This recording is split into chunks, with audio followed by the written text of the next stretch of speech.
video kali ini kita akan membahas mengenai sistem pencernaan. Adapun yang pertama akan kita bahas yaitu mengenai zat makanan. Makanan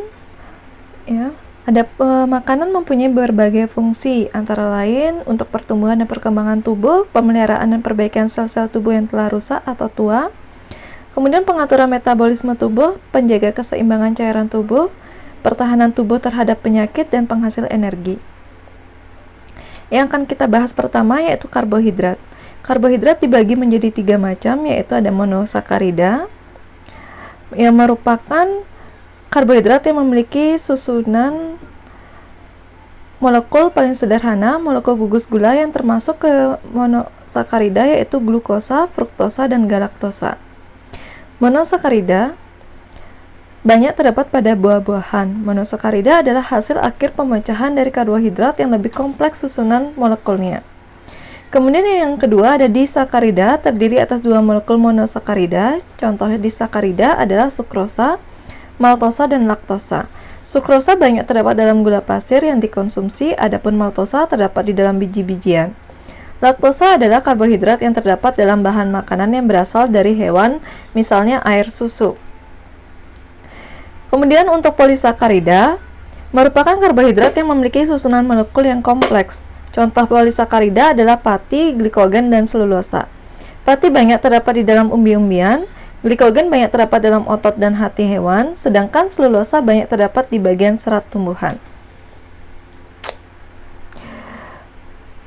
Kemudian untuk protein adalah zat makanan yang mengandung unsur karbon, hidrogen, oksigen, dan nitrogen.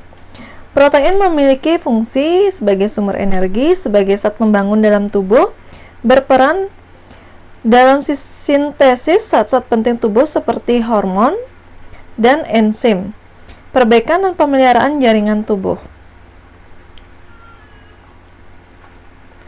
Ya, untuk protein ini,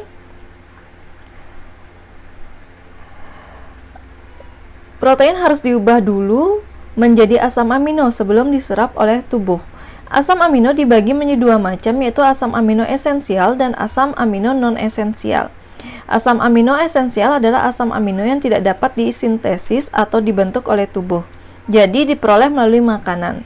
Sedangkan asam amino non-esensial yaitu asam amino yang dapat disintesis oleh tubuh. Bahan makanan yang banyak mengandung protein dapat digolongkan menjadi 2 macam, yaitu protein hewani dan protein nabati. Protein hewani adalah protein yang diperoleh dari hewan seperti daging, telur, dan ikan. Adapun protein nabati adalah protein yang diperoleh dari tumbuhan seperti kacang-kacangan. Kemudian kita akan lanjut untuk membahas lemak. Lemak sering disebut lipid dan tersusun atas unsur C, H, dan O. Di dalam 1 molekul lemak terdapat 1 molekul gliserol dan 3 molekul asam lemak. Asam lemak dibedakan menjadi 2, yaitu asam lemak jenuh dan asam lemak tak jenuh. Asam lemak jenuh banyak terdapat pada daging, keju, susu, dan mentega. Sedangkan asam lemak tak jenuh banyak terdapat pada minyak kelapa, ikan, dan minyak goreng. Ya, jadi bisa diperhatikan di gambar contoh dari asam lemak yang jenuh dan tak jenuh. Ya.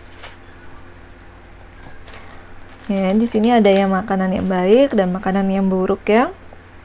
Lemak baik dan lemak jahat. Kemudian kita lanjut ya. Untuk sebelumnya ya, untuk fungsi lemak itu sendiri, itu merupakan sumber energi, kemudian sebagai pelarut vitamin A, D, E, dan K, sebagai pelindung organ-organ tubuh dan pembangun bagian sel, serta sebagai makanan cadangan. Lemak memerlukan waktu yang lebih lama untuk dicerna dibandingkan dengan karbohidrat. Ya, dibandingkan dengan karbohidrat dan protein. Oleh karena itu, lemak akan lebih lama tinggal di lambung. Kemudian untuk vitamin adalah zat organik yang diperlukan oleh tubuh dalam jumlah sedikit. Meskipun diperlukan dalam jumlah sedikit, vitamin memiliki peran sangat penting bagi tubuh seperti untuk kesehatan mata dan tulang. Semua jenis vitamin dapat dibagi menjadi 2 golongan besar, yaitu vitamin yang larut dalam air, yaitu vitamin B dan C, Dan vitamin yang larut dalam lemak yaitu vitamin A, D, E, dan K. Ya. Kemudian untuk macam-macam vitamin bisa kalian